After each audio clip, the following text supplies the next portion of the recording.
People, Deluded, I'm back again. Now, Lucas Torreira, in fact, we'll speak about David O'Leary, allegedly, and then we'll speak about Torreira. Well, we'll speak about Torreira first. Now, Torreira, people, you lot know I love him. I followed him when he was at Sampdoria. I think he's a lovely footballer. I've got so much time for him. I just think he's a quality player. I think, like last season, if he was first name on the team sheet, I wouldn't be making this video or having this conversation.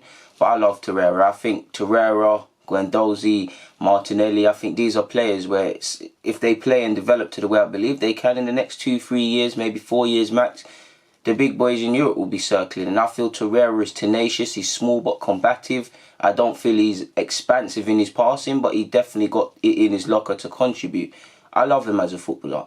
Now, last season and this season was a learning curve for him, but it's also a dramatic in the sense that he's, for the first time in his career, he's played 50 odd times. And also, it's almost been flipped on its head, because last season, probably one of the, if not the first name on the team sheet. Now he's not. When he is, he's playing cam and all of these sort of things where he's ineffective. You do always hear Torreira's having issues adapting to life in England. He wants to go back to Italy and things like that. I do think there's some truth to it.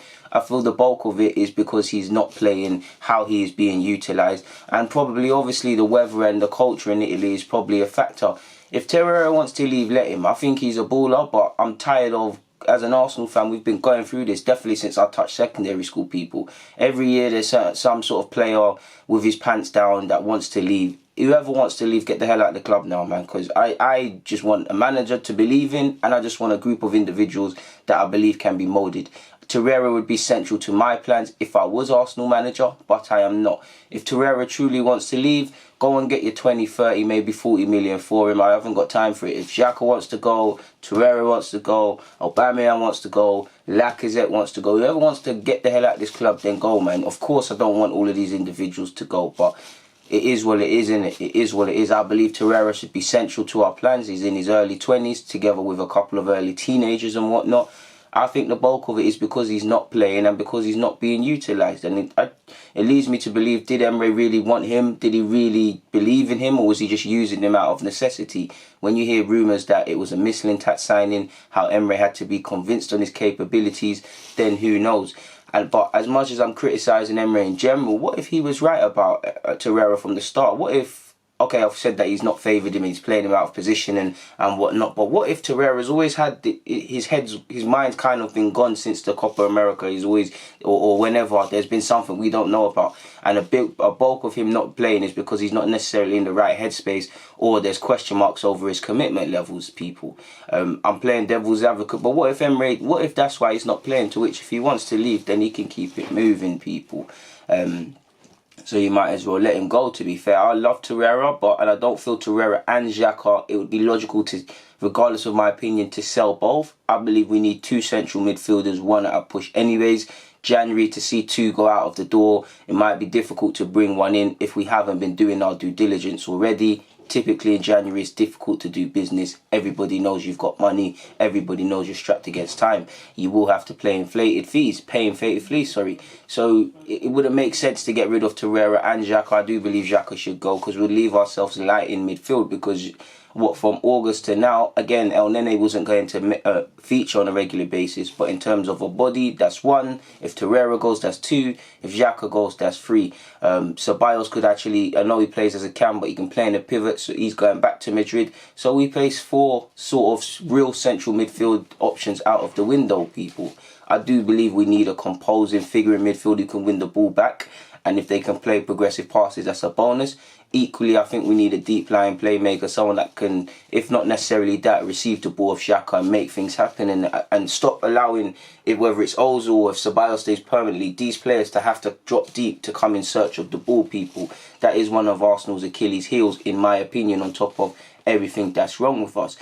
So whoever wants to leave, let them leave, man. That's where I'm at. Of course, it would hurt me to see Torreira, Lacazette and Aubameyang, two of the three, or all three in general. It would pain me to see them leave, people. But at the end of the day, this is football. I do believe you could fetch decent transfer kitty for both of them, and it can be reinvested in decent areas if scouts do their real due diligence. So we'll see what happens. You've also seen David O'Leary, people. Allegedly, Raul Sanllehi does not want him elected into the board of directors or on the Arsenal board. It's very much the old boys club that wants him in that position, but Raul Sanllehi doesn't. Now, that could be the latest sort of fractions at boardroom level, because I'm sure the transfer policy probably threw up debate, just how we've been going this season. I'm sure Unai Emery and how he's moving as the squad, there must be some members of the board that don't believe in him, some that are proving these reports that they believe he's the man to turn it around right. There might be some legitimacy in that. Obviously, O'Leary, former player, been at Arsenal, been an ambassador for the club, and has been doing things with the club for a number of years. But to be on the board, if he's going to get, okay, it might be another ambassador role where you're just on the board for the sake of it. But what is he going to offer the board? What is he going to do? What sort of expertise is he going to do? Because it just seems like giving something to your friend, really and truly, by Keswick and the rest of the people allegedly just wants him. What expertise is he going to offer? I don't know. I'm a footballing man. I don't talk about these sort of things, so I don't know. But what is he going to offer? It's that simple, people. If he's not going to offer anything of significance, what's the point?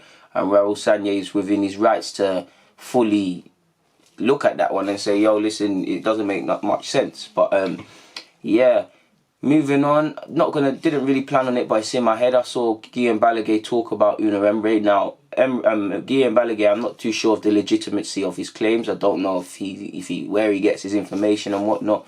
But I liked his opinions on AFTV. I liked his opinions on fans in general, and actually Xhaka comments. I do think he's made a great point in that when analysing Arsenal, it's exaggerated in the sense that Arsenal fans, I don't think the majority of us exaggerate. There are a lot of problems and whatnot, and there's 1,000 problems. But when you isolate it and then you look at United and Spurs, I don't believe in looking at them because I don't see how it takes away from us. But it is exaggerated because, again, I'm not saying it's not, but the media isn't exactly saying Spurs is in a crisis or United is in a crisis necessarily. So I can see how, I do think in general topics around Arsenal, because of our presence on social media, because of our YouTube supporting fans, because Arsenal and anything gets traction because we've got a special fan base in general, I do think a lot of it is exaggerated and whatnot. I don't know if he knows Emery, but I get the vibe that he's Emery's pal and he's being very careful with his comments. But I definitely better comments than I thought I'd hear from Balaguer, to be fair with you, man.